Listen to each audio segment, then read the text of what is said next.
Toronto's harbourfront is a 10-acre stretch of waterfront located on the northern shore of Lake Ontario within the downtown core. It extends from Bathurst Street along Queens Quay to Yonge Street. Its northern boundary is the Gardiner Expressway. Historically, the harbour has been used for military vessels, passenger traffic, and cargo traffic, but since 1972, it has slowly been reclaimed into a public space. Now, the waterfront has a mix of land uses that include residential, recreational, cultural, and industrial sites. In evaluating the harbourfront, we see an opportunity to capitalize on the space as a natural resource through better implementation of attention restoration theory. We have also identified opportunities for changes in orientation aids that will improve navigation and environmental cognition of the area. Firstly, as a result of this transition from a harbour for military vessels and cargo traffic to a multipurpose site, and as a result of the Gardiner being situated between the waterfront and the rest of the downtown core, there are various obstructions that prevent people from both seeing and accessing the shore. As previously suggested, we believe that the harbourfront is one of Toronto's most valuable resources, not only for its fresh water, but also for its potential as a recovery environment. However, while the waterfront has notions of being away, extent, fascination, and compatibility, existing obstructions such as the Gardiner, the Billy Bishop Airport, condo buildings, and industrial sites interfere with this potential to become a holistic recovery environment. Secondly, signs directing people to the waterfront are misaligned and do not show forward-up equivalents, and map coordinates do not pair with known points in the environment. When "You Are Here" maps are not used, signs often do not point directly to their intended destinations. People may therefore avoid the waterfront because it is not easily accessible. If aggravated enough by these surroundings, they might choose not to visit as a result of learned helplessness.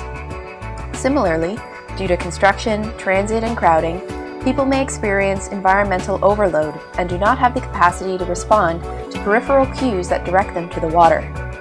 Unless a person has adapted to deal with this level of stimulation, the harbourfront does not provide an environment of recovery, but one of stress.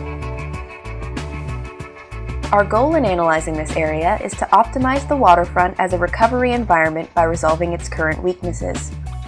Firstly, we will seek to resolve the issue of the Gardiner Expressway as a visual and physical obstruction to the natural view.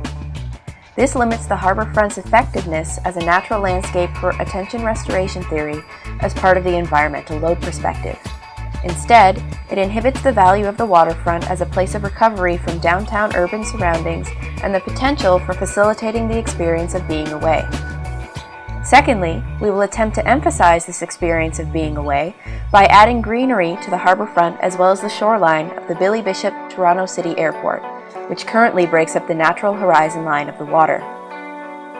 Finally, we will address the issue of navigation by reorientating "You Are Here" maps so that they provide better direction to the water, making the experience of getting to the harbourfront less stressful.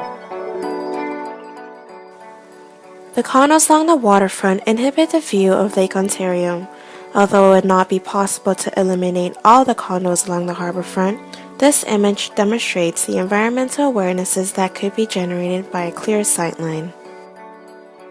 The Gardiner Expressway acts as a physical and psychological barrier to the waterfront. Removing the expressway would make way for a new green space and a pedestrian-friendly area that allows easier access to the waterfront and a new restorative environment within the city. Current wayfinding maps along the harbourfront can be hard to interpret because the information is not oriented to the viewer. By reorientating the maps to follow the rules of forward-up equivalence, navigation could be made much easier. The current waterfront consists of mainly concrete and bricks incorporating very little nature. This image shows what the harbourfront could look like if trees were planted and left to grow. The addition of more greenery would revive the harbourfront and provide an escape from the busy city. The Toronto Island Airport impedes the view across the water from the harbourfront.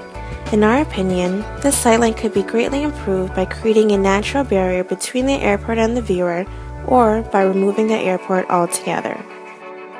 In conclusion, while the harbourfront provides some aspects of a recovery environment, changes having to do with attention restoration theory, such as the incorporation of greenery and better navigational tools, would improve its function and provide a more holistic experience for visitors.